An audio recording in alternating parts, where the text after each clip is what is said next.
Méditons avec la communauté des disciples du Christ vivant en ce lundi 8 mai 2023, 5e semaine du temps pascal, année liturgique A.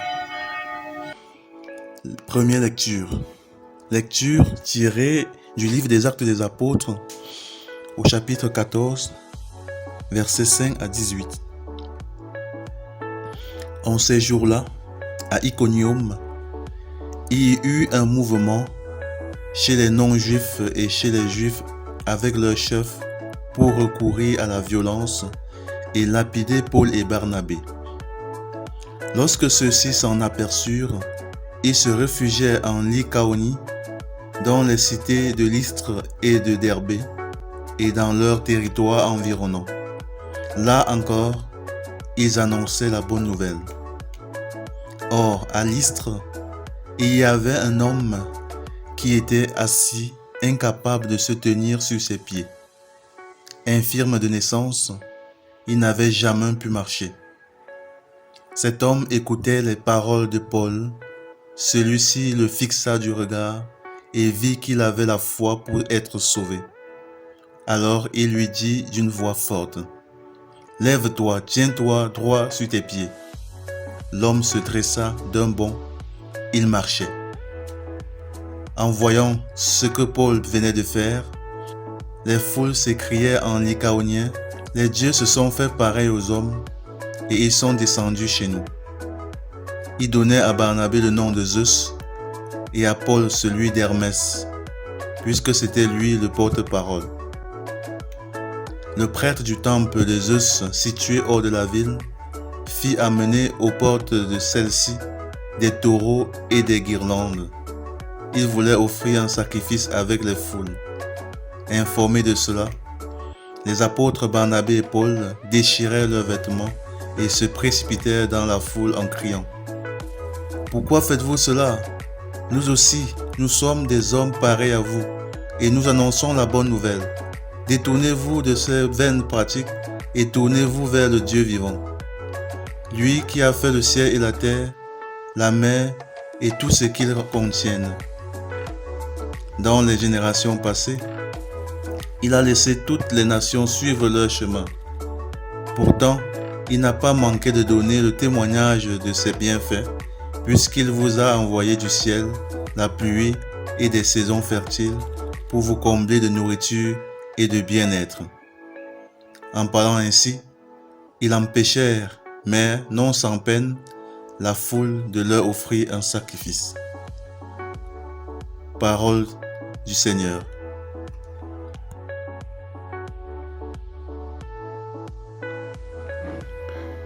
Méditation.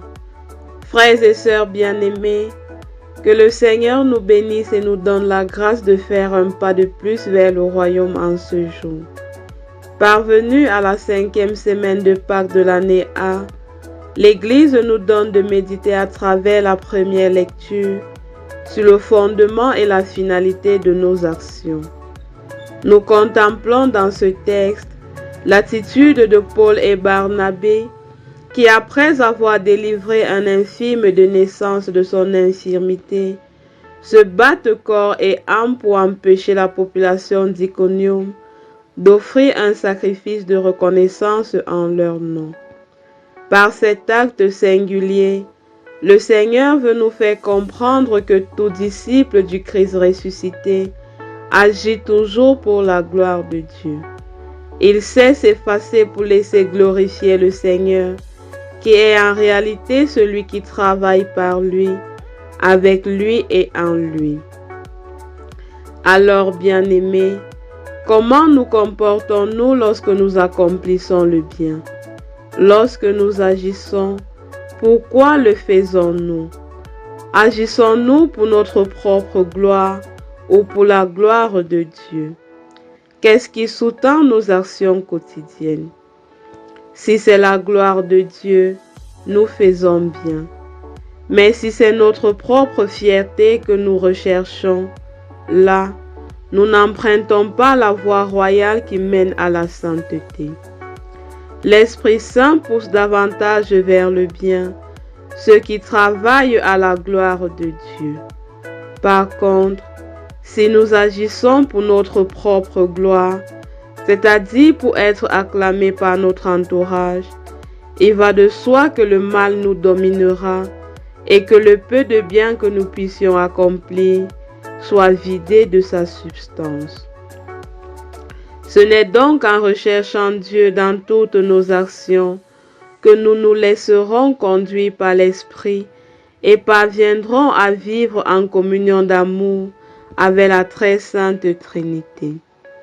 Bien-aimés, pour être des véritables disciples et témoins du Christ, nous devrions revoir les fondements de nos actions quotidiennes et rechercher la gloire de Dieu en toutes choses. Et quand bien même nous parviendrons à faire le bien, rappelons-nous que sans lui, nous ne pouvons rien faire, comme nous le dit Jésus, et rendons-lui toute la gloire. Oui, frères et sœurs, ayons l'humilité de dire à chaque fois, non, pas à moi, Seigneur, mais à ton nom toute la gloire. Prions. Dieu notre Père, nous te bénissons et te rendons grâce pour l'enseignement que tu nous donnes encore aujourd'hui et pour toutes les autres merveilles que tu accomplis dans nos vies. Que ton nom soit béni dans tous les siècles. Intercession. Seigneur Jésus, nous te présentons tous ceux qui n'agissent que pour leur gloire. Accorde-leur la grâce de l'humilité pour qu'ils puissent reconnaître que sans toi, il n'y a rien en l'homme qui ne soit perverti et te rendre gloire en toutes choses. Maman Marie, prie pour nous. Exercice spirituel.